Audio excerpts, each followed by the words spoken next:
in the video where we introduced the atom, I went off a bit about how at the center of an atom we have the nucleus, and it's actually a very small fraction of the total volume of the atom. And the electron, even though we call it a particle, it can really be best described as kind of a smear around this nucleus. That although it's a particle, because of the Heisenberg uncertainty principle, we can never tell exactly at a given moment where the particle is and what its momentum is.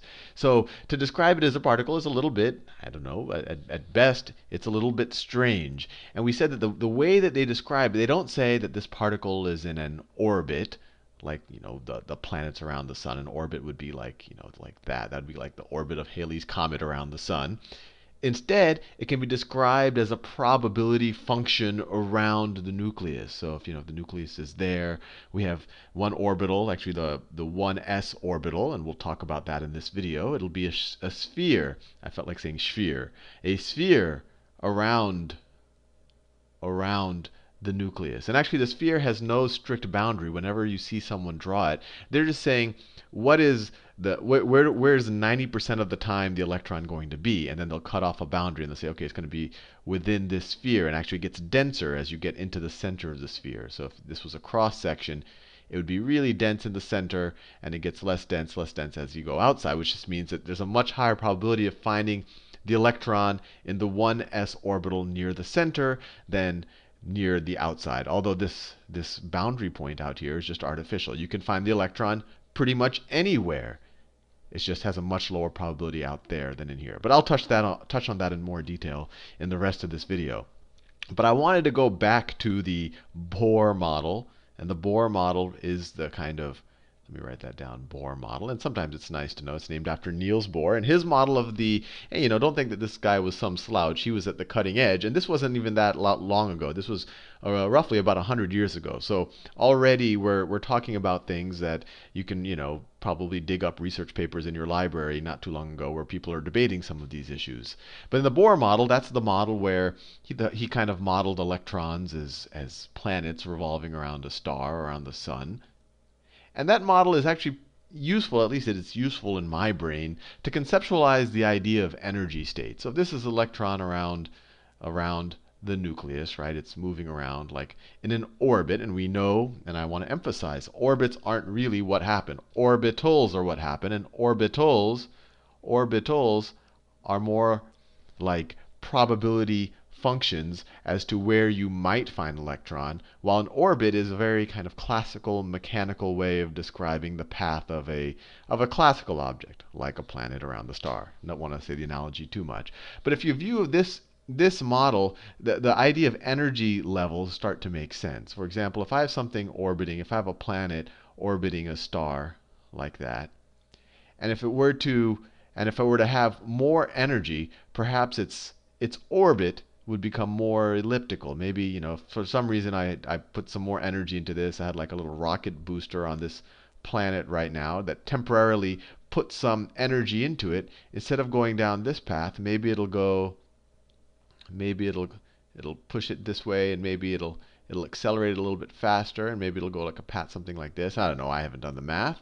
But in general, it's going to have a little bit higher kinetic energy, so it's going to get a little bit further away from the planet. And then maybe if I rocket boosted it again, its path would look something like this. Its orbit would get further pushed out, and as it approaches the planet, actually would achieve faster speeds as it approaches the planet with gravity. And there's a couple of interesting things here. One, obviously, the planet or the rocket that has this orbit has more energy. This one right here will have more energy. More energy than, let's say, this one over here. And energy is this, even though we're talking in the quantum world, and this is just an analogy because we know orbits don't really apply, but energy is really the same energy that we talk about in anything. And energy is the ability to do work or transmit heat or create heat. So, if you're not doing work and you have energy, you might kind of waste the work by generating heat. And we'll talk more about that in future videos. But it's the same idea, right? If I had a little rocket pack and put some energy into this or pushed it somehow, I might get into this higher orbit. The idea of orbitals is the same thing, except obviously they aren't these well-defined paths. That as electrons get more energy, and that energy can be given to the electron mainly through light waves or electromagnetic waves can be put onto the electron. And when we do quantum mechanics, we'll do that in more detail. But essentially, if you view light as a bunch of packets, as a bunch of photons, and a photon hits an electron in a certain energy state, all of a sudden it will enter a higher energy state. And maybe it'll go to this probability distribution that's a shell around that one.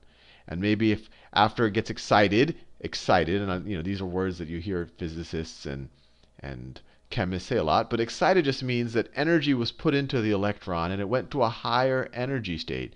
And it might stay there, or it might just want to go back to its lower energy state. So when it goes back to its lower energy state, it would emit the photon back, and that's actually why you see some things sometimes glow. But we'll talk more about that in the future as well. But I really want to give this intuitive point, because in the rest of chemistry and a lot of physics, people talk a lot about energy states, or the electron going into a higher or lower energy state. And that's just the general idea, is that an electron in a kind of higher orbital has had energy put into it, although it wants to get back to its lower orbital.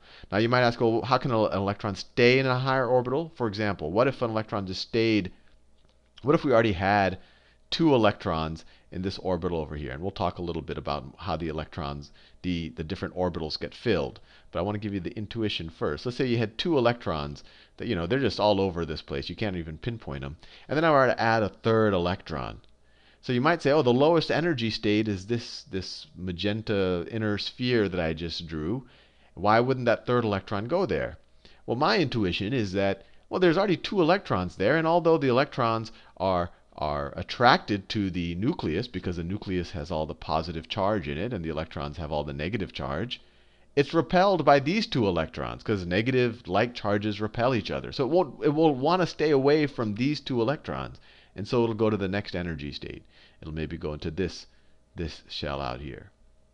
And the other interesting thing about energy states, and this is key to chemistry when we start talking about reactivity and how something might react with something else and why would it, is that things at a high energy state, for example, if we use the orbit analogy, this high energy state, they get further from, in the case of planets, they get further from the body that they're kind of attracted to, so the gravitational force is weaker. Or in the case of electrons, when they get further away from a high energy state, the Coulomb force is weaker, right? The charges we talk about when we talk about electrons and protons, those are the Coulomb force. So this is a negative charge, and then you have a positive charges in the center. But it gets further away, I guess is the best way to think about it. And so the force from the nucleus is weaker, so they're easier to pluck off. They're easier to pluck off and maybe share with other atoms, or maybe to give to other atoms. And we'll talk a lot about that when we talk about bonding. But I wanted to give you this intuition first. So the next question that might arise is, well, so how do the electrons fill the different orbitals, and what do those orbitals actually look like? And I've cut and pasted some interesting graphics from Wikipedia. So here are the orbitals. Here are the different orbitals. And so there's 2 aspects to the orbital. One is its shell, its energy shell, and that's given by this number here, n. That's the energy shell. And just so you know, I mean, everything kind of fits together. Those energy shells correspond to periods in the periodic table. So a period on a periodic table is literally just a row in it. So this is period 1. Period 1 in the periodic table. Right there, all the way to helium. That's period 1. It's just the first row.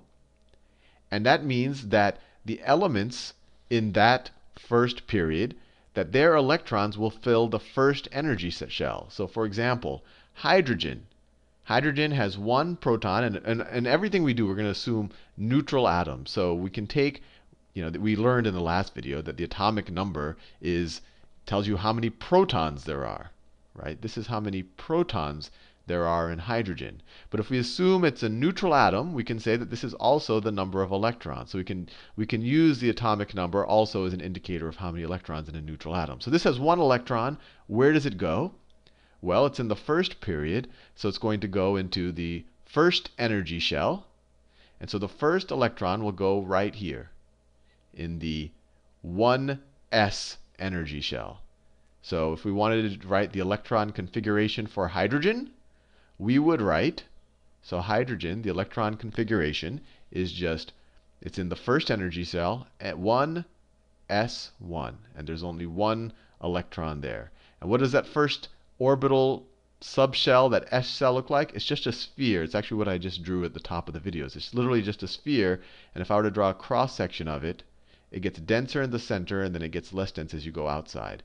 And in the last video, I showed you what the helium, you could kind of say the orbital function looks like. And you saw it was really dark and dense in the middle, and it got more sparse and grayer and whiter as you went outside.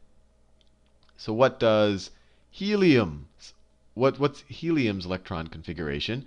Well, in each of these subshells, and I'll be a little bit more specific in probably the next video because I'm pretty much out of time, you can put two, I guess in each of the geometric configurations for each subshell, you could put 2 electrons, and we'll do that in some detail in the future.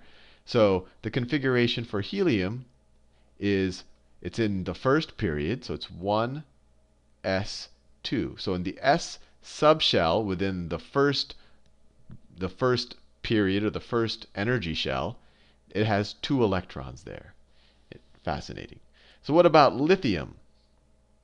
Lithium, right here, also the name of a Evanescence song.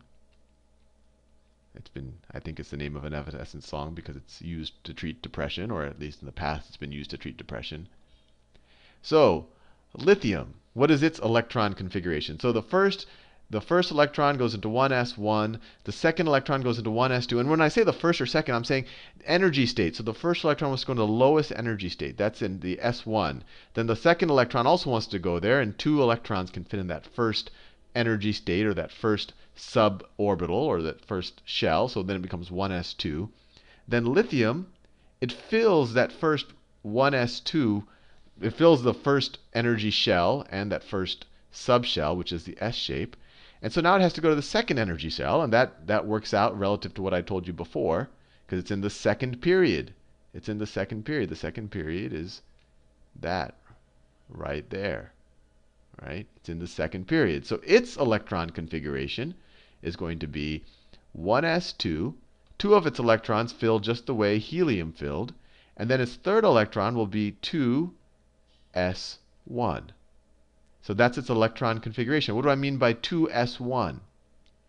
Well, so lithium is going to have 2 electrons in that little dot that I overwrote it, and then around that dot there's another shell, which is the second energy shell, and it's going to have 1 electron in there. So let me see if I can draw that.